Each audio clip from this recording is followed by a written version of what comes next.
The ABC has been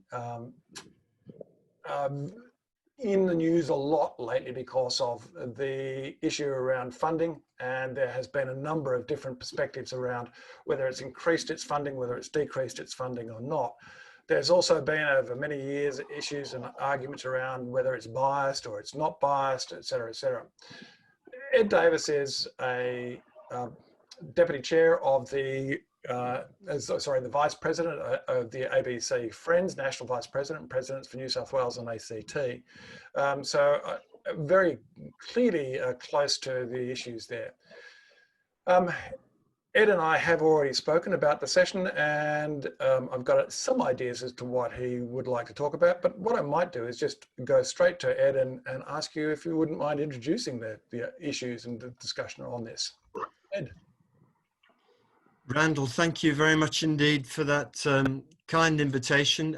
Look, it's great to be back at an MGSM event. It brought me happy memories of exploring exciting industrial relations issues with students in those wonderful wraparound classrooms and some very good discussions. So it's brought me a good feeling being involved in this event. Perhaps I should just say briefly, I left Macquarie in 2008, and that was the conclusion really of my career as a full-time academic.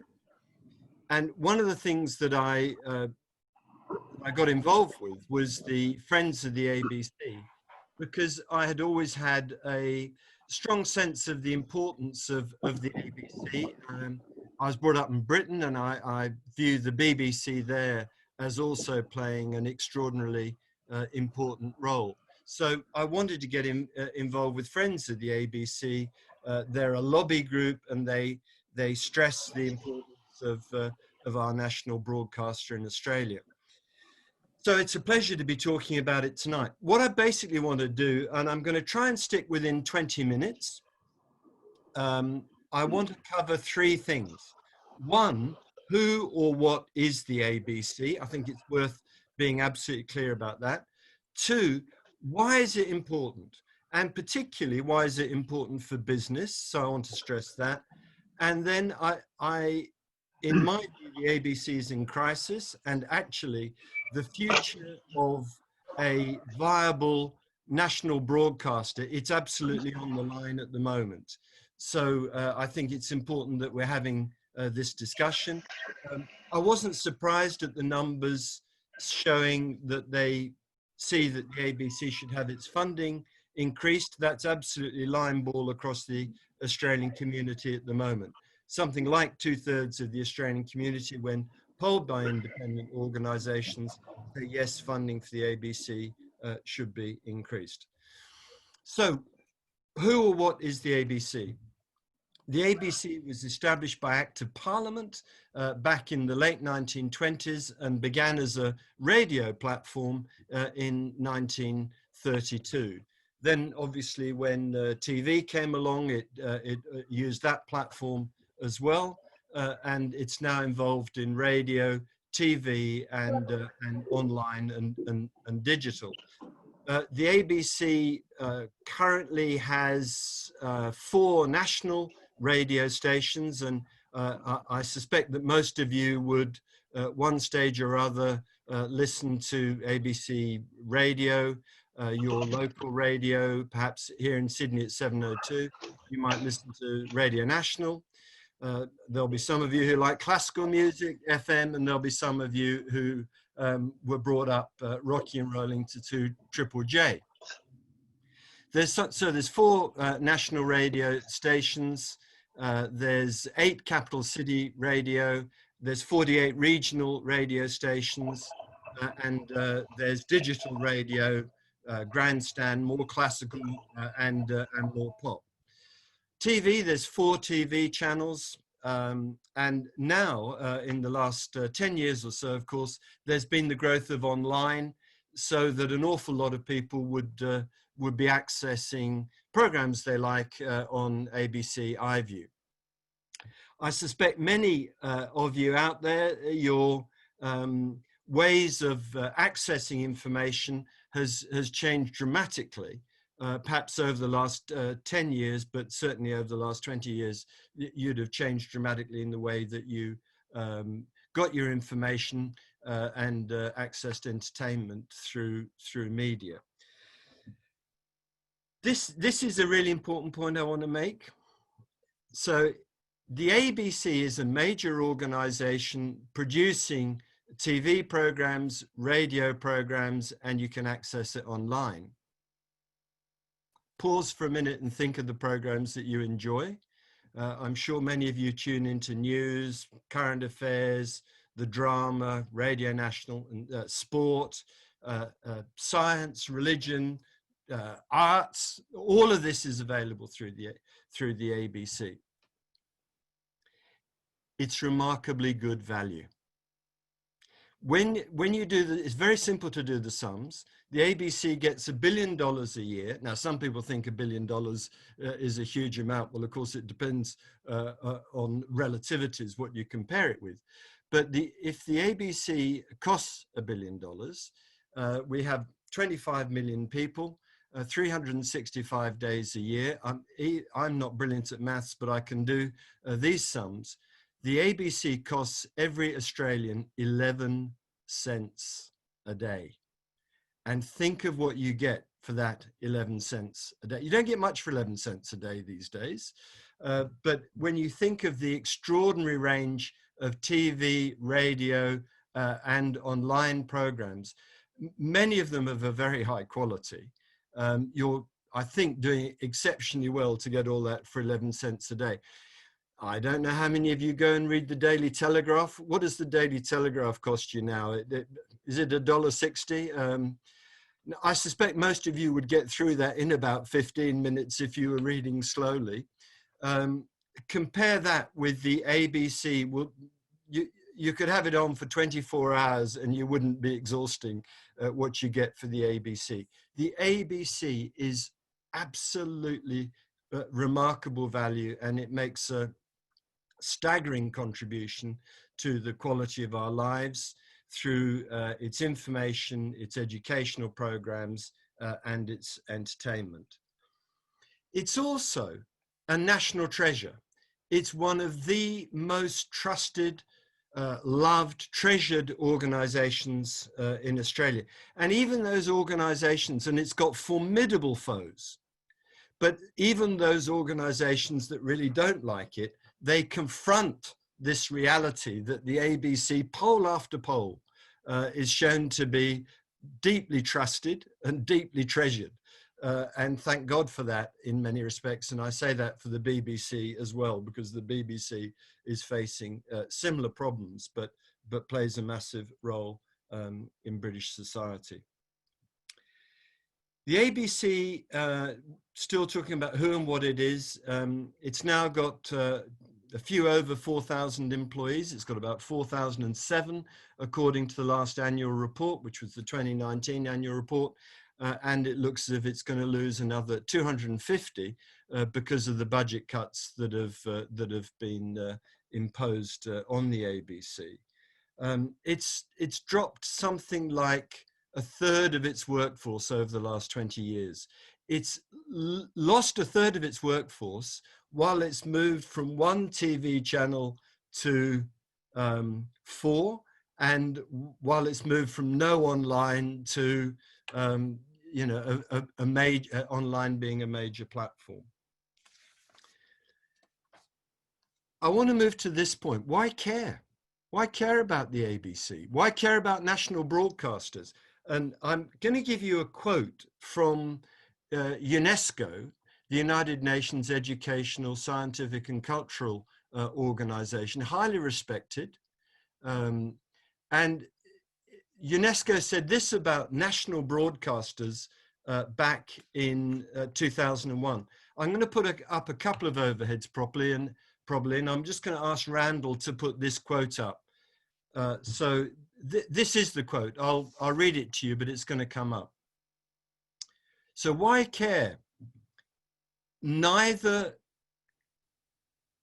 no, one back. That's it. No, one back again. Oh, that's it. Sorry, Rand, you got it right. YK, neither commercial nor state controlled. Public broadcasting's only raison d'etre is public service. It's the public's broadcasting organization. It speaks to everyone as a citizen. Public broadcasters encourage access to and participation in public life. They develop knowledge, broaden horizons, and enable people to better understand themselves by better understanding the world and others. If you'd like to take the quote down now, Randall, that'd be great. So public broadcasting is very different from commercial broadcasting, which is trying to sell you something. Actually, it's packaging audiences and selling them to companies, and getting money from it. It's a totally different kind of media. It's not a public service. And a national broadcaster is not a state broadcaster. We're not the Chinese media, the North Korean media, even perhaps media such as in Singapore, where it's very much state-controlled media. I used to teach in Singapore for many years. I don't think I ever saw an article in the Singapore Times that was critical of the government. Here in Australia, we expect the ABC to hold power to account, including governments. It makes them unpopular with governments of all stripes. So the point I'm trying to make then is that there is something absolutely special about a national broadcaster. It is providing a public service. I won't go, you probably saw when Randall put the overhead up, my overheads are available and they hopefully will reflect the discussion I'm having here. So if you want to look at some later stage, I'm sure you'll be accessing my overheads, discussing them with your family, discussing them with your friends, perhaps taking them into work and sharing them there. But they'll all be available to you. So our ABC is set up by an Act of Parliament, and it's there because our representatives said, yes, national broadcasting is important, and we're paying for it, and we're asking it to do things. What the ABC is asked to do is to broadcast programs that contribute to a sense of national identity and inform and educate and entertain. They go further than that. If you look at the Charter, it also says that the ABC must, and I quote, encourage and promote the musical, dramatic, and other performing arts in Australia. It has obligations that commercial media don't have. We expect different, we expect more from our public broadcaster. We expect the board to ensure that the ABC is independent. Now, that, friends, I have to say to all of you, is a remarkable challenge, because it's the government that pays for the ABC.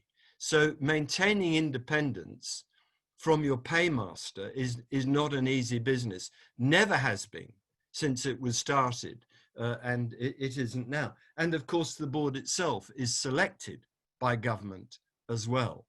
So there are challenges around independence. My sense is that the importance of a national broadcaster is even greater right now, because we're in an environment where so much news is distorted and manipulated. There is just simply so much fake news. We see the sort of demonstrator of this in chief, of course, in the United States, where the Washington Post started a fact check on President Donald Trump when he started in office.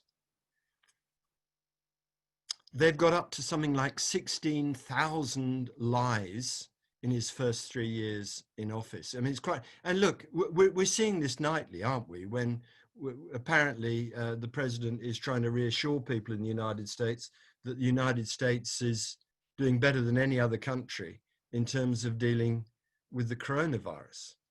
Now, there may be skeptics among you. There are some who want to reduce the ABC's funding. I've seen that on the poll. But do you honestly believe that the US are doing better than any other country dealing with coronavirus? I don't think so. I'll make one other point about fake news. I don't think we're really taking this bit seriously in Australia. They're taking it much more seriously in the UK, where the Conservative government in the UK has had a whole series of inquiries where they have indicated extraordinary concern at what is happening to the manipulation of news. They've referred, a House of Commons committee said this: we're facing nothing less than a crisis in our democracy based on the systematic manipulation of data to support the relentless targeting of citizens without their consent by campaigns of disinformation and messages of hate. And that was a Conservative MP who'd chaired a committee into what was going on in terms of fake news. And they've just had another committee reporting, a House of Lords committee, that has referred to a pandemic of misinformation. So what I'm saying so far is this. I'll recap briefly. We've got an idea of what the ABC does as a national broadcaster, and I've been arguing that it's treasured and trusted in Australia, but that at the same time, national broadcasting is of extraordinary importance in terms of a public service that is providing not only entertainment, but it provides education, and it provides the sort of information, the sort of analysis of current affairs that we as citizens need in order to understand what's happening and make informed decisions when we vote. So I want to emphasize this point. I think that the role of the ABC, of national broadcasters around the world, is absolutely critical to the health of democracy. If we had no ABC, well, actually in Australia, what we would have, take the ABC away, 70% of our newspapers come out of News Corp, come out of the Murdoch empire, 70% of our newspapers. And that to me is quite a frightening thought, because I don't think many people would contest the view that, well, I don't think News Corp feels under an obligation to provide accurate and impartial information. It's very much a campaigning organization, which makes its favors very easily discernible. I want to finish on this point about crisis, and I think I'm sticking to time. I've got a sort of sense that I'm bowling through it, but hopefully on time. Here's the crisis that the ABC is in. Forget the last couple of weeks' debate about whether the government's increased the budget for the ABC or not. Forget that point for a minute and stand back. It's irrefutable that the ABC has had a 30% reduction in its real funding over the last 30 years, a 30% reduction. That's massive. I don't believe, and actually a lot of that was under a Labour government. So please don't think that this is I'm only having a go at one side of politics. I'm not. Both sides of politics have been involved in cutting the ABC. The Rudd-Gillard government was a lot kinder to the ABC than the Hawke-Keating governments. A 30% reduction in real funding for the ABC, and yet much more is now asked of it. Another way of looking at this is the funding for the ABC as a proportion of federal government expenditure. So that our governments spend lots of money on lots of things. the biggest chunk of money goes to social welfare, goes to pensions, that area. These are really easy figures. Federal government expenditure is around 500 billion a year at the moment. That's the rough figure from the last budget. 500 billion in federal government expenditure. About 180 billion goes on social welfare. About 80 billion, rough figures, goes on health, and then we've got money on education, around a bit under 40 billion, defense a bit over 30 billion. You're picking up the rough figures. I'm not going too quickly. 500 billion in federal government expenditure. 1 billion goes on the ABC. That is 0.2% of federal government expenditure goes on the ABC. Yet there are campaigning organizations, News Corp, the IPA, and others who hate the ABC, and they're focusing on that 0.2% of federal government expenditure and saying that's what should be attacked. Look, take the 0.2% away. You're going to make much of a difference to our federal budget? Obviously not. It's grubby politics, and it totally ignores the absolutely essential role played by our national broadcaster in Australian life. And for business, and this is a point I want to stress, business has such a major stake in our having a vibrant and well-performing national broadcaster. Business wants certainty. That's so important, that it has a stable political economic framework. And the ABC has played a major role in that ever since it was established and began operating in the early 1930s. The ABC is part of Australia's economic, political, and social fabric. Take the ABC away and you're damaging debate, discussion, culture in Australian society. You're attacking a vital pillar in Australian society, and business needs more than anything else. I was brought up reading Keynes. It was Keynes's great point as an economist that business above all else needed to operate in a stable framework. Well, the ABC is part of providing that stability in Australia. Two other things about why business should be interested in the ABC. They get lots of stuff about business through the ABC.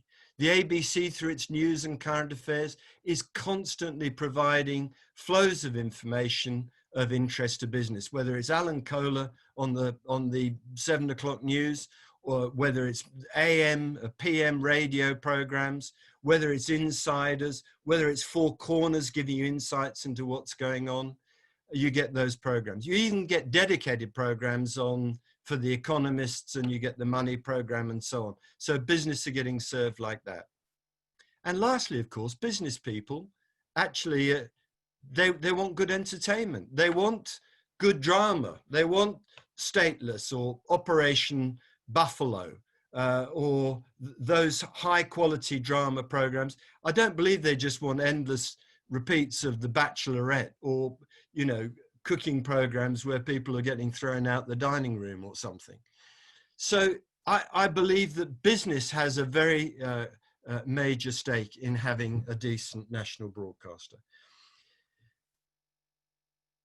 The ABC faces other threats as well. It has got groups who want to see it privatized, and it is working in a world of disruption. So the major problem facing commercial media is not the ABC. It's the massive and extraordinary growth of Facebook, Apple, Amazon, Netflix, Google, these organizations that are, each one of them somewhere between 500 billion and 1.5 trillion. They're the ones that are taking the advertising money, taking the audiences. and yet too many commercial media still lie awake worrying about the ABC. I'm going to wrap up. As you've probably picked up, I've got a fair degree of enthusiasm around this subject. There's no point in turning up and talking to you if I don't care about what I'm talking about. I say to you all, and particularly the skeptics, think about what you would lose if you lost the ABC, and think about its value. You are getting an extraordinary broadcaster for 11 cents a day. Do you really want to lose that? Friends, I wish I could put it to the vote and hear an overwhelming scream of yes from you, but I put it to you that we really do need a decent, strong, well-funded, independent public broadcaster. We're all better off for it, and I'm inviting all of you to support the ABC in whatever way you can. The ABC needs your support. It needs the support of all Australians now. Randall, thank you very much, and thank you all very much for listening. I'm looking forward to hearing from you, both those who agree and those who disagree. Thanks. Thank you very much, Ed. Excellent discussion on the ABC and what's happening at the moment. Thank you for that. There are a number of questions that have come through on the chat that I'll get to, and we will open it up to questions from the group in a moment. But there's a couple of questions that I'd like to start with. Firstly is, you made the case about the change in funding. However, both Minister Fletcher and the Prime Minister have come out and said quite unequivocally that there has been no funding cuts. And if you look at the budget papers, there is proof that there has been no budget cuts to the ABC. So who should we believe, and how does that work in terms of what the government is saying and what you're saying? We're almost in a Kellyanne Conway position. You might remember the Trump advisor who was questioned about the size of crowds at Donald Trump's inauguration, and there were claims that it was the largest crowds ever, and yet there appeared quite a lot of evidence that wasn't the case. And Kellyanne Conway talked about there being alternative facts. So we are in a situation of there being alternative facts. In purely nominal terms, you look at the next triennium of ABC funding, and it's almost line ball. It's not going down in nominal terms. But we take inflation into account normally. Normally, when we're trying to assess how organizations are faring or how our government is faring, we take inflation into account, so that we don't just talk in terms of what's happening with money wages or money accounts for government figures. We take inflation into account. Once you take inflation into account, the next 3 years see a 10% fall in funding for the ABC. The RMIT has a fact check service.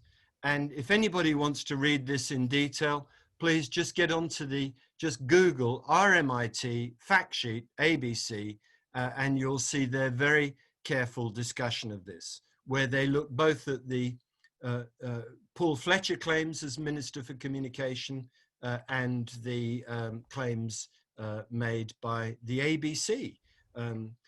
So do that. But what I said in my talk a little bit earlier was this. Actually, don't get too overwhelmed by today's discussion. Look at what's happened over 30 years, and nobody can argue with those figures. Over 30 years, a 30% reduction in ABC funding.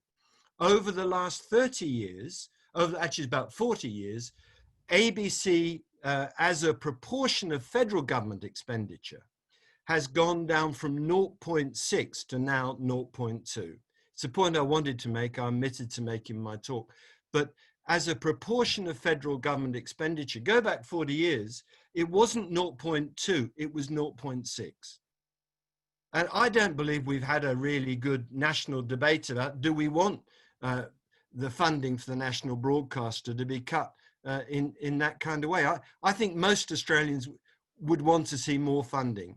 as indeed the group here today has reflected. Most would like a better funded national broadcaster.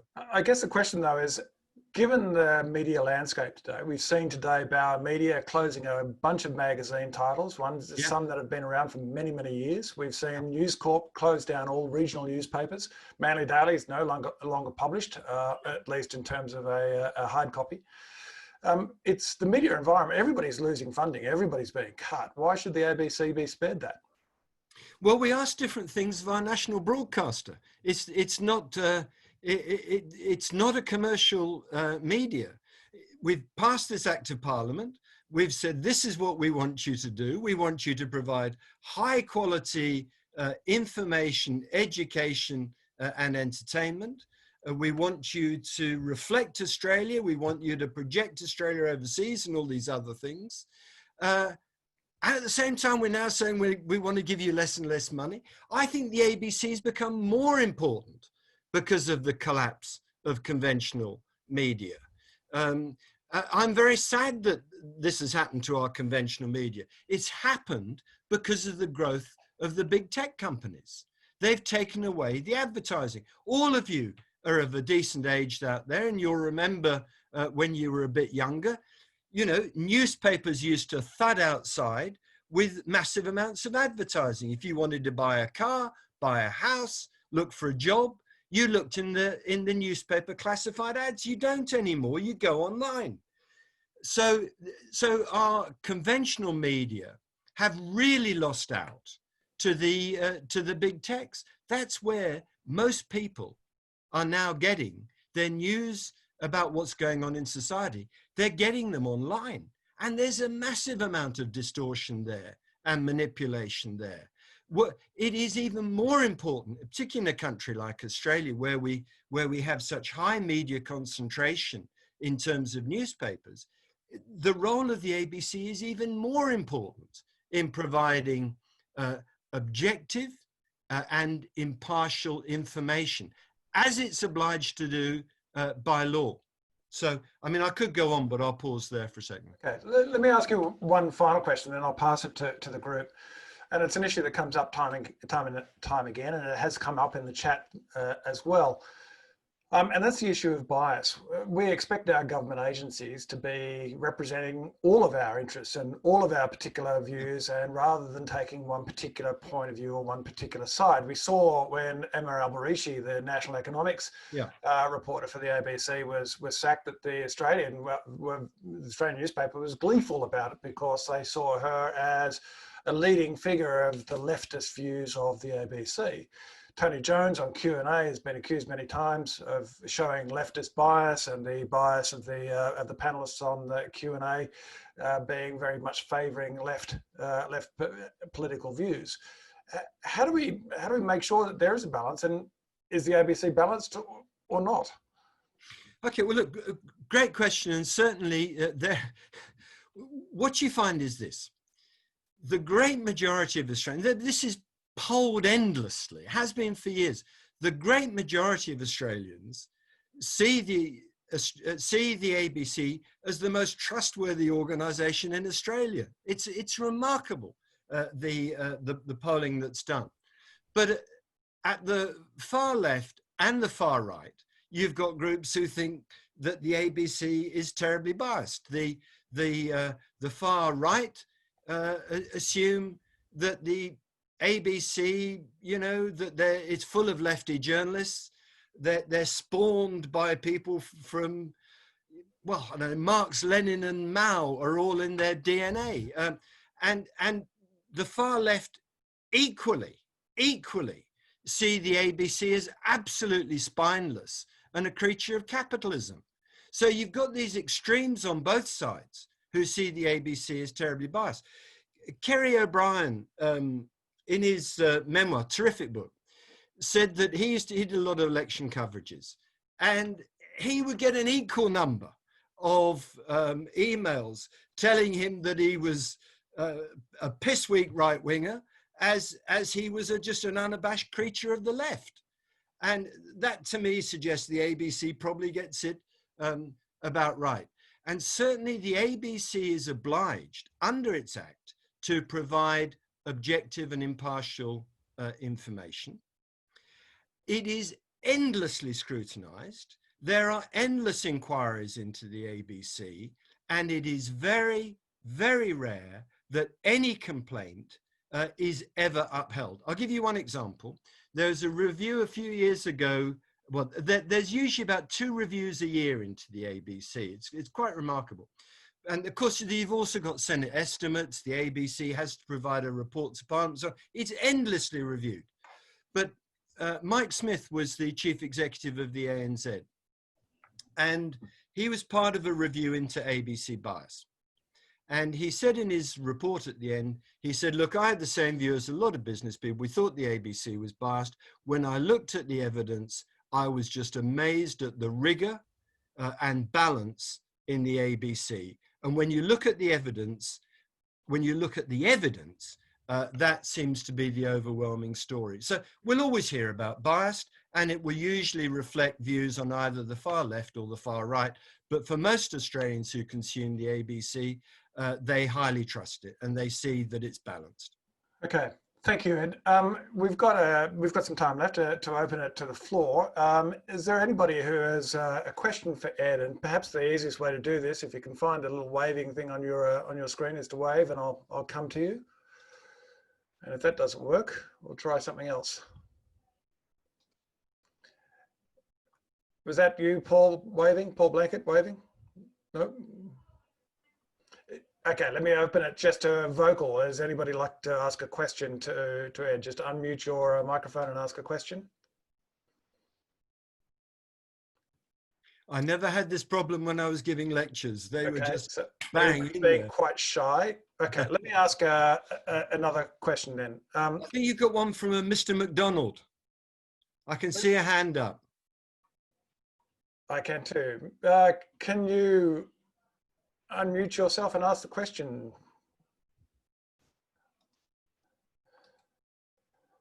Mr. McDonald, do you want to unmute yourself? Is this Alan? No, he's still muted. That was a question early on. Don't worry about that. I was just illustrating that it worked. Oh, okay. Okay, thank you. Okay. Just bought a house. Let me ask another question then. I teach this as part of my MGSM programs as well in strategy about the issue of disruption and the Facebooks and Instagrams and so on that you've been talking about before have disrupted the media industry tremendously. Doesn't the ABC need to adjust with times? My daughters, for instance, I don't think ever watch television. They get all of their news through Facebook, Instagram, those sorts of things. Shouldn't the ABC go through that transformation? Shouldn't it start to adjust to meet the requirements of the future rather than trying to hold on to the old radio days? Well, I'll come to you in a second, Peter Thornton. Right. Again, very good question. And of course, the ABC is desperately trying to do that.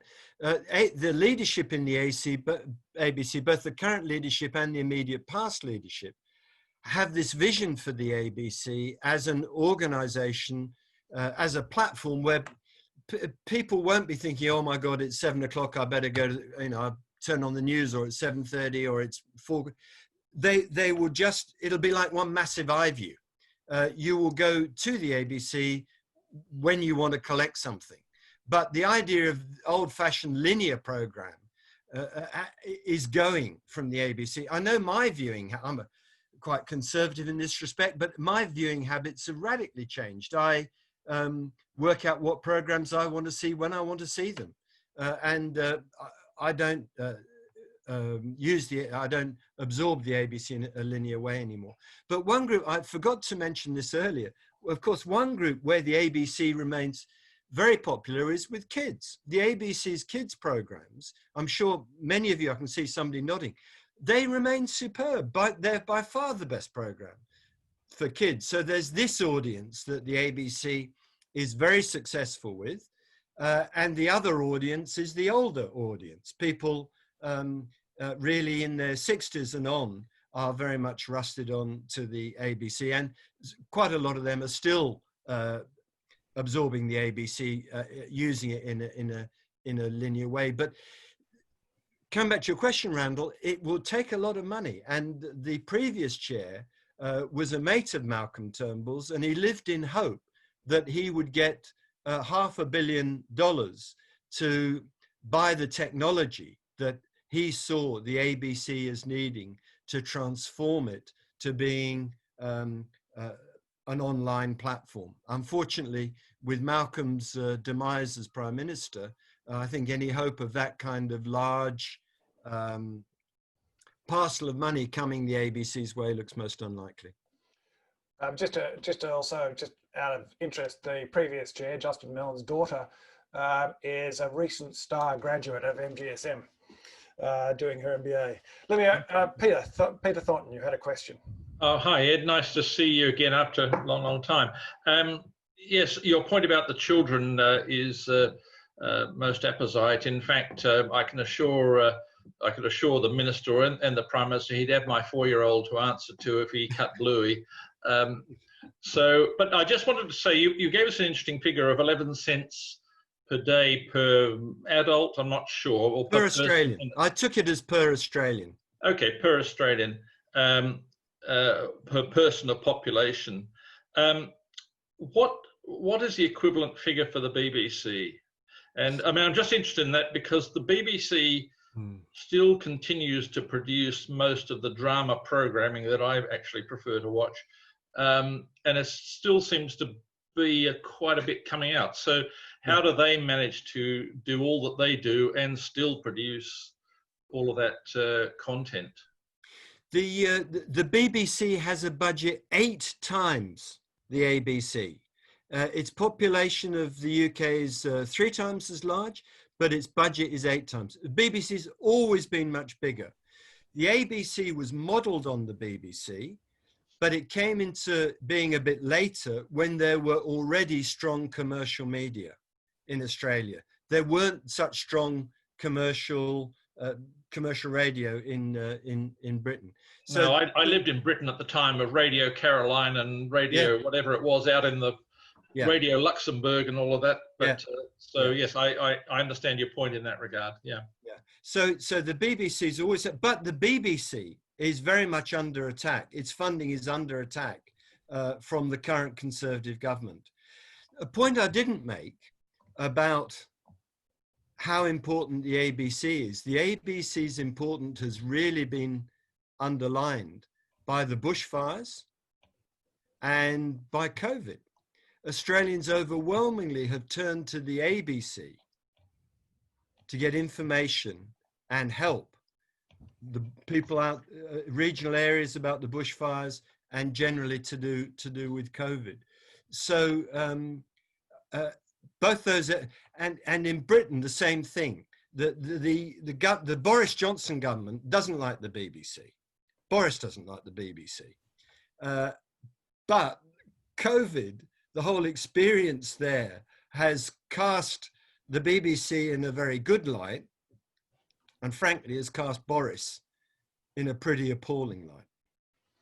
So I'm hoping that the BBC will have benefited in a sense, that the BBC will have had a good COVID. In a way, Scott Morrison here has had a very good COVID, but so too has the ABC.